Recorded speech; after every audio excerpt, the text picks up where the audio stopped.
Hey everyone, I'm Lauren Culbertson, co-founder and CEO of Loop VOC, and today I'm super excited to be joined by Jeanne Hopkins, who is the Chief Revenue Officer at SquadLocker. Thanks for being here with us, Jeanne.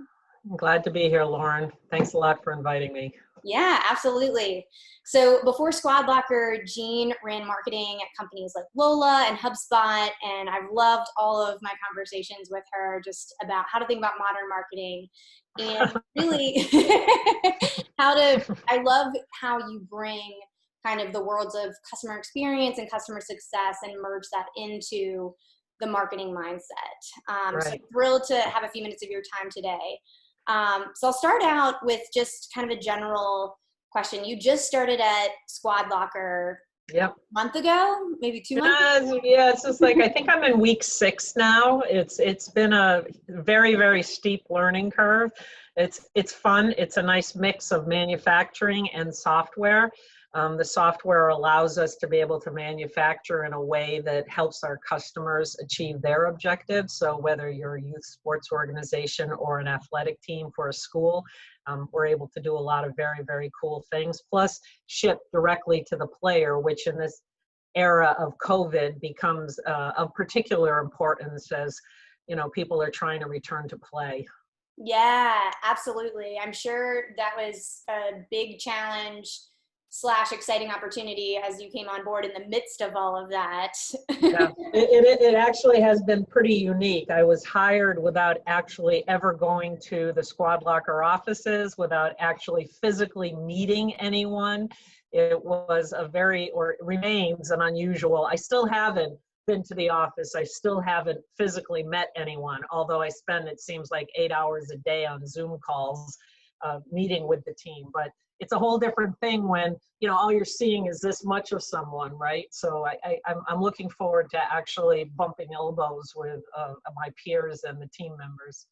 Yeah, absolutely. And especially, as the CRO, so much of your job is really influencing the culture and, making sure, especially sales, motivated marketing, you think high energy. It's like, how have you kind of dealt with being the new kid in class and really like driving that culture that you want to set as the new CRO? Well, I think, Lauren, that I'm less of a consultant and more of an operator, that I have no problem, rolling up my shirt sleeves, and whether it's editing copy, writing copy, changing vendors, doing some of the dirty work that needs to get done in a new role. The benefit is that I've been a new person in a wide variety of companies, and I have sort of a 3-tier approach. I like to look at the tech stack. I like to look at the budget, and then I like to look at the team. And in the first 30 days, I want to do assessments of all those things, because to me, sometimes there's a lot of leakage in a budget, and you look at your tech stack and then you end up having a whole bunch of things that you're not using anymore. And then you don't have things that you need, like Loop VOC. That to me, I think I signed on with you guys in like day 2, because SquadLocker has a great team of onboarding team, and they get a lot of CSAT scores. We have a lot of reviews with Trustpilot, and I wanted to be able to see that comprehensively. And it was easy to hook up with your product, and it was something that everybody, it's funny, like some of the things that you come up with, and then people are like, wow, this is great. And that's fun. It's like, well, I thought it was pretty cool too. So now we have one place to be able to look at this thing rather than trying to figure things out. So it's why not make it easier for ourselves? So that's been the challenge, and just being able to identify the opportunities that are there. You cut some things that are not worth the money, but you add things that are definitely worth the money. So that's been fun. Yeah, that's great. And so, I think it's really interesting, and especially, for other CROs or CMOs that are starting new jobs, or even just trying to tackle new challenges right now. I think it's really telling that one of the first things you did was really think about a voice of the customer program and making sure you had a specific one. Like, tell me more about why that was such a priority for you. Lauren, it's one of those things that in marketing and in demand generation. You know, I love selling. I love supporting sales organizations. I feel like the best marketers have some sales skills in them. They have the ability to sell. And I think that one thing that happens, and I've learned this within the past few years actually, is that marketers don't necessarily talk to their customers. Yes. They spend an inordinate amount of time and budget going after prospects. And there's a bunch of statistics out there. Does it take 10 times as long to be able to get a new customer? Then why the heck aren't you talking to your existing customers in a land expand model? Why aren't you, you kind of think about these things. And I started going back in my history of working with different companies, and I realized HubSpot is one of the few companies that regularly touches base with their customers. They have a customer marketing team now, and it's all part of their community. And I realized as I went to different software companies that, okay, they might have a community where they might be talking to one another, whether they're IT managers or DevOps people or whatever, but the marketing team is only going after customers to increase their licenses or like, here's a price increase or here's a product release notes, but they're not talking to them as, you are important to us. You are the most important thing to us. And I had realized this over and over, and I can talk a couple of companies ago where the head of product would literally come to me and say, we need to send this survey out tomorrow. And I'm thinking, okay, we've got 37 emails, 37 different languages of a single email announcing a new product, and you're telling me you want to do a survey to go to that same base.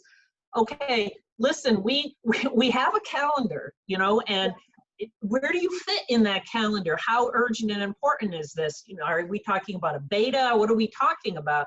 And it became more and more apparent that the silos of the company, there'd be tech support here, engineering here, development here, somebody, accounting here, and they all had different needs and requirements, but they were not all talking to each other because they were all not saying, okay, we want to look at the NPS. How are our customers satisfied?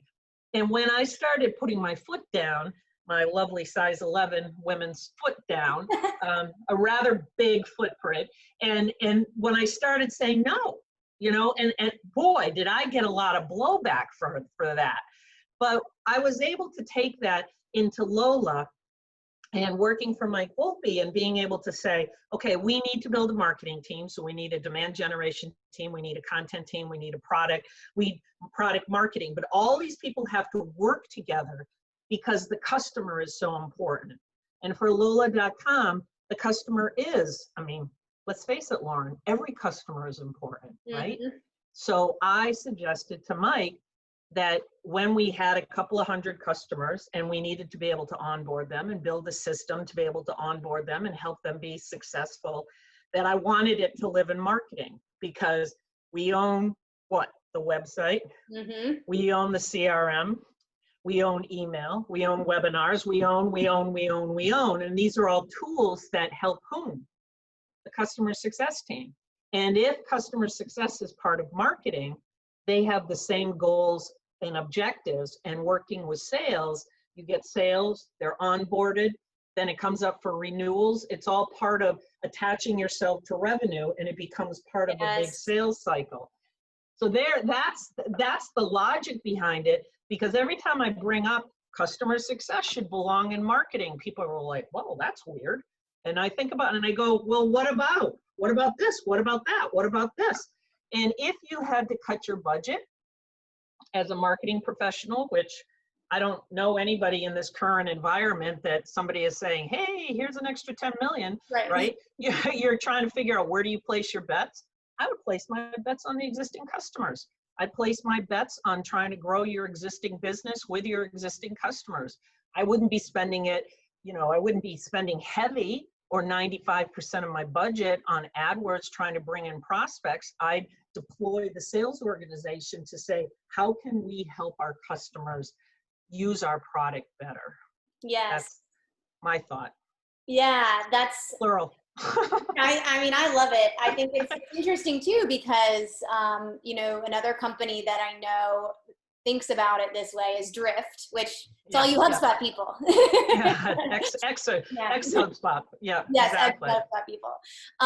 But yeah, I think one of the big cases for that structure too is thinking about the overall customer experience and how that ties to your brand.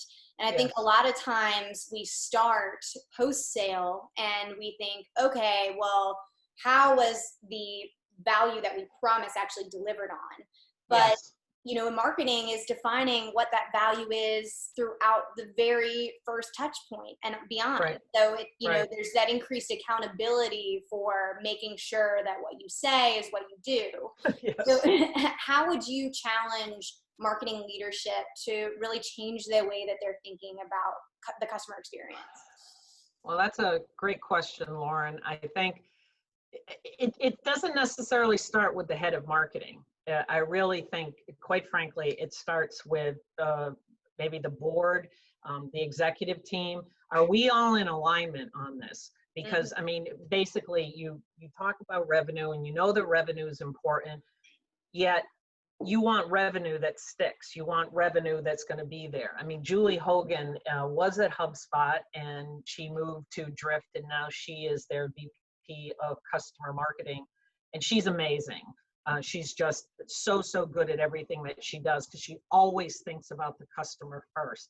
And honestly, it it becomes so important that it's hard for, if marketing is saying there and sitting there and you know, hitting their hands on the table and saying we need to think about the customer, if the head of engineering or the head of HR or the CEO or the board doesn't agree with you that you need to make those Mhm. necessary investments, it's all for naught. So there's only so much that an executive, a leader can do, but you need to have the full support. You need to be able to socialize this internally so that people, are we all in agreement? Do we all agree that how our customers perceive us is the number one thing? Hey, if we're in agreement on that, well, great.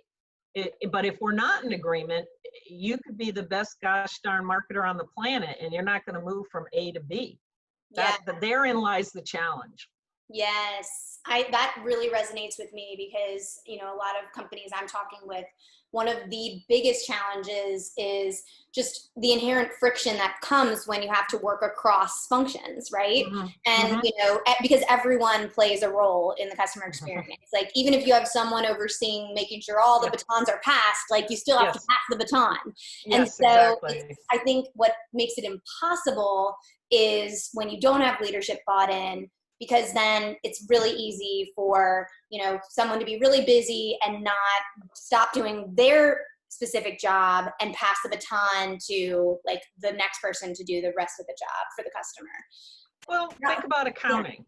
You know, you put together a DocuSign or a Panda Doc or something like that, and if you don't have the finance team willing to, I mean, typically at the end of the month, you know, everybody's trying to get their Yep. deals in, and if the finance team is not there to be able to approve the deals, whether it's a discount or extended contract or whatever it is, and if they're not there to be able to say, okay, this is good, this is the customer, or renewal, if they're not part of the process, all of a sudden you've implemented a ton of friction that results in a lost sale, a no sale, a problem. And then Mhm. accounting is not aligned with the sales organization, and yet you move backwards in the marketing organization. But then what I like about Voice of the Customer and how I started these meetings I started them at lola.com. I've done them before, but let's just talk about Lola, is that what I was realizing is that the sales team was annihilating the product team. You know, we need this, you know, button needs to be purple and this needs to be, you know, pink and that need blah, blah, blah, blah. You know, salespeople, they're going to ask for the world. But the problem is if you have 19 salespeople and you have 5 product managers and you have, just do the math, right? And Slack is a wonderful tool. And it's like, what about this? What about this? What about this? What about this? And we had an indirect channel, we had a direct channel, we had customer success, we had the services support team at Lola, and we had product marketing. So how do you get on the same page? I mean, I love the head of product, Rachel, VP of product, amazing individual. Yes. It's just absolutely amazing. So I said, I think we should all get in a room, and I think we should say the 3 reasons that people buy Lola, the 3 reasons they don't buy Lola, and let's talk about it, because we need to come at it from a common set of expectations in turn for your common set of deliverables. And it turned out, like, the first time that I had the meeting, even though I'd done a ton of like, okay, here's the deck, here's what we're gonna do, blah, blah, blah. 2 of the 5 people showed up with like, I don't know what you want, so I didn't do anything. Like, okay, well, let's walk through it. And as we did it and as we kept doing it, Paul English, one of the founders of Lola, said, this is my absolute favorite meeting because I can see people being on the same page. And as a result of people being on the same page, the product team was able to say, okay, well, instead of going in Y direction, we should really go in X direction. Or these become the priorities. These are the things that need to get done. And we're not talking bug fixes. It could be features, it could, whatever it is. And I implemented that. We had our first voice of the customer meeting. At Lola, I think I waited 6 months before I did the first meeting because I just started seeing all this, you know, lots of noise, lots of like, we're not lined up. Yes. So I said, okay, SquadLocker is an ongoing business. It's successful. It's like, they're doing okay. But, you know, and always maybe instead of but I should say yet, yet we wanted to make sure that the product team, who was not really felt like they were not getting consistent feedback from sales. So we have indirect channels and direct channels as well. They weren't getting feedback from marketing. The connective tissue was not being met. So I pushed this particular meeting. So we had our first meeting a couple of weeks ago. And again, most people are like, I don't know what's going on here. You know, blah, blah, blah. And until you have a cadence, until you have that, so the meeting coupled with the loopvoc.com software tool, I feel like we're going to get places because we have 250,000 customers. That's a lot of customers. A lot. That's a lot, you know? Anyway, so those are my thoughts. Yeah. Sorry about that, Lauren. No, I'm loving it. You're speaking to my heart because that really, you know, to me is the biggest challenge. It's, you know, I think you hit it on several things that are really important. One being, you know, if we don't work together, we're all spamming customers, getting our own feedback. But then we're also, you know, as a leadership team, we should argue. There should be conflict, right? Like that's what makes the best ideas. But it's hard when you're coming from different hypotheses because you're looking at different data. And so it's like if you all had one understanding of what the customer needs, I love the way you put it. What are the 3 things we're doing well and the 3 things that customers don't like about us? Then it's like, then we can have, you know, discussions and debates about what we should do, right? And the key is the 3, right? I love the 3. The top 3, because if you start getting into you get a list of 24, tell me who feels like they can bite off that size enchilada, right? You need to be able to knock these things off. Okay, that's easily fixable, but if the same thing shows up in the top 3 for 3 months in a row, okay, there's an issue. We're leaving money on the table. Yes. Okay, so I'm going to throw a curveball at you because I was just thinking about this the other day with a customer. So it's like oftentimes I feel like any company I talk to, if they've been around for long enough, there's like this one big hairy issue that when you bring it up, it's like, oh yeah, we know. And it's like often, it's like that thing on the top 3 weaknesses. It's been around for like years. And it's usually like something related to billing, right? Like billing, billing. Yeah. See what I said about accounting? Yep. Yeah, so exactly. Like the finance team, those poor people, they get it all the time. Yes. But what I struggle with and what I'm curious if you have advice for is like, I think the reason that it stays an issue is that it feels so big. And it's like, I think product teams have gotten really good at, you know, with agile development, breaking big tasks into bite-sized chunks. Have you had the experience where like there's a big, hairy, daunting problem in front of you, and have you seen a company or have any advice for how you can tackle that and not just let it keep festering?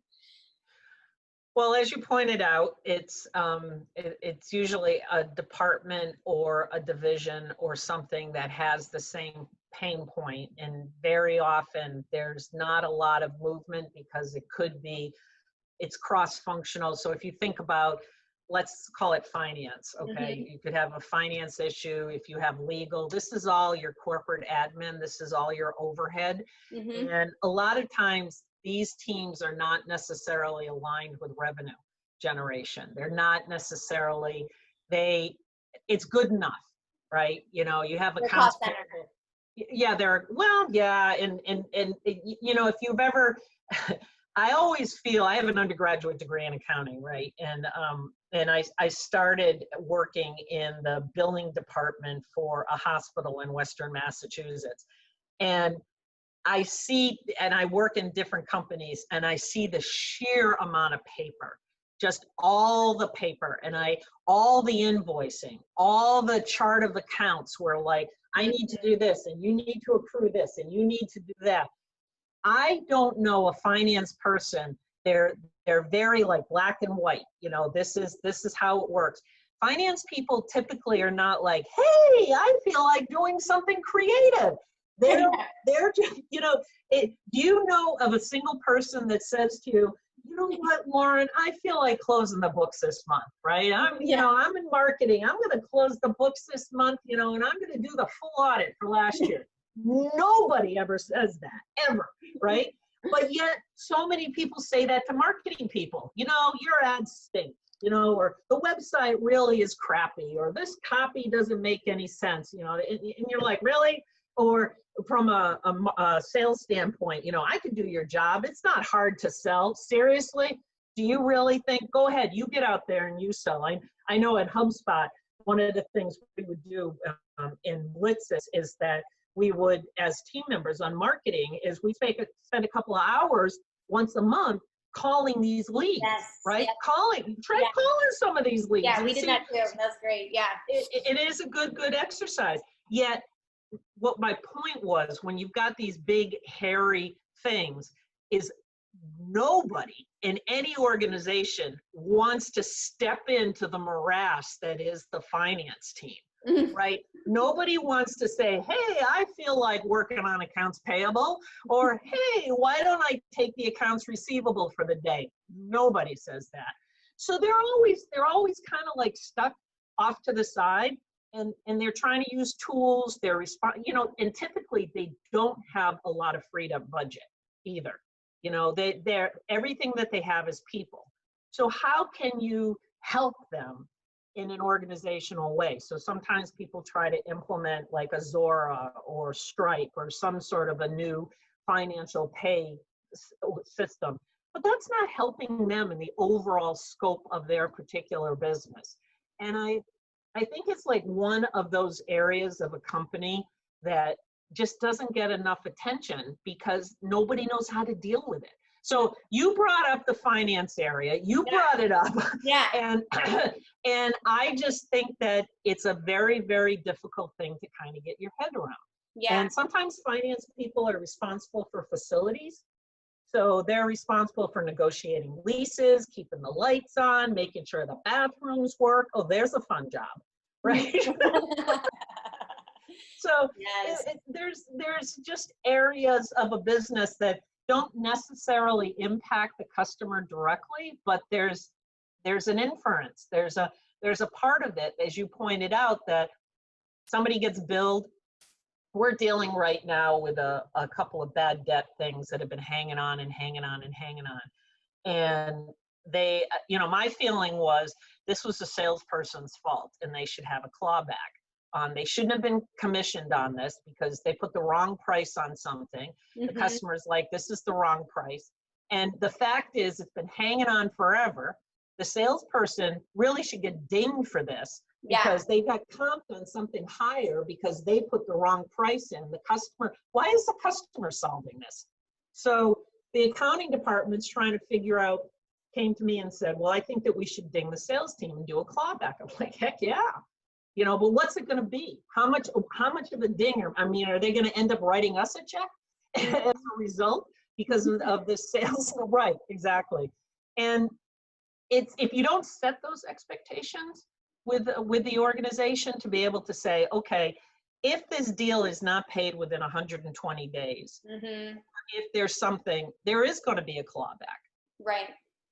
That's part of your comp plan. Those are setting expectations within the Yes. organization. Right. So I Yeah. don't know if I answered your question. We just kind of went down a rat hole No, there. I think, well, I'll bring it back because I think it actually is all relevant because, you know, I think that maybe finance is one of the functions that is in some organizations better than others, but like the last to really change to adapt to a customer centric mindset. Because I actually, you know, at a company I used to work with, one of the most customer centric people, we used to have voice of the customer meetings, and the leader that would show up every time, and he was just great. His name was John Olson. He was a general counsel at a 5,000 person company, and he loved figuring out what we needed to do for the customer. And think about the impact that has to sales. Like you talked about, like getting all those contracts through and making the language easier. And I remember a sales rep came in one day and printed out every page of our contract. And it was like a book. And it was like that visual, right? And so I feel like, you know, all of this is to say, like, finance, legal, these functions that are more likely to be removed from the day-to-day, they're not on the front lines or connected to the revenue directly. They can be, if they're brought in, I feel like they would latch on, you know, like it's kind of on us to involve them in the process, maybe. Let me ask you this question, Lauren. Have you ever had the benefit of, you know, when somebody starts working with you, right, we require you to sign an NDA and send us your W-9, right? Have you ever, and you say, well, I want to use my NDA. Does anybody ever send you back the NDA without red lines? No. Okay. There's always something, isn't there? There's always something in there, no matter how comprehensive you tried to make your particular document look. I'm trying to protect you, you're trying to protect me, I recognize this data is important, and yet those are the team members that, yes, they are trying to protect the company, yet it takes extra time to be able to do some of these things. Yes, I appreciate that you want to put, you know, an exclamation point right here, yet it's not adding any value. Yes. So, so you're the customer, I'm the customer, we're all customers. And I think in many organizations, Gary Goldberg, who's the CEO of SquadLocker, he is trying to solve for the customer. He's trying to make sure that, you know, we had a thing yesterday where somebody had ordered a tank top and we had printed on one side, we have this special film processing kind of a thing. And the customer thought that it was going to get printed the same thing on both sides because we do one-offs from a manufacturing standpoint.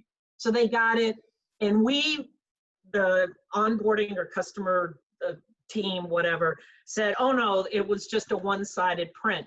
And our CEO went ballistic because it's like, if the customer thought, I mean, what are we talking, 20 bucks, right? We're talking 20 bucks. The customer writes a letter, says, I thought this was going to be printed on two sides. And we responded in kind of a snarky way. And and our CEO, I mean, we had an executive team meeting and he spent like 10 minutes talking about it. And all the rest of us are like, we got it. It's not a big deal. It really isn't. But how do you teach everybody that, okay, you know, we made a mistake. We do replacements all the time. Why was it this one thing that somebody was like, oh, no, we're not going to, no, forget it. I mean, what's the big deal? I mean, we spent more time saying no than if we said, okay, we'll ship you out a new one. Yes. Yeah. It's almost like, I think we get so stressed and in our day-to-day that we forget that business is built on these relationships, and it's like, what is that going to do? Nothing good for the relationship. We're all customers, right? Every single one of us is a customer. Yeah, exactly. Well, this has been so fun. So I'm going to leave you with one last question. I actually stole this question, but I was asked it and I really liked it. I stole it from the Jason's podcast, which is a great podcast, by the way, if you haven't heard it. Yeah. But, what is one bold action that you would recommend for leaders to take right now? Right now in this current situation? Yeah. Learn how to communicate effectively to your team, your peers, your customers, your board. Figure out how you can be the most effective. I think many people spend too much time hiding behind data and not enough time dealing with real people and trying to understand their real concerns. We have a lot of legitimate concerns today, tomorrow, yesterday, and we're all feeling different levels of anxiety, stress, miasma, I don't know, whatever you want to call it. And we need to be able to communicate effectively in a heart-to-heart level to be able to understand not only our customers, but our team that are supporting the customers. Absolutely. I second that action. Okay. Yes. We're good to go. Yeah, we're good to go. It is always so fun to chat with you. So thank you so much for joining me today. And if anyone has any questions for either me or Jeanne, feel free to reach out to me at lauren@loopvoc.com and we can keep conversations going. Thanks, Jeanne. Thanks a lot.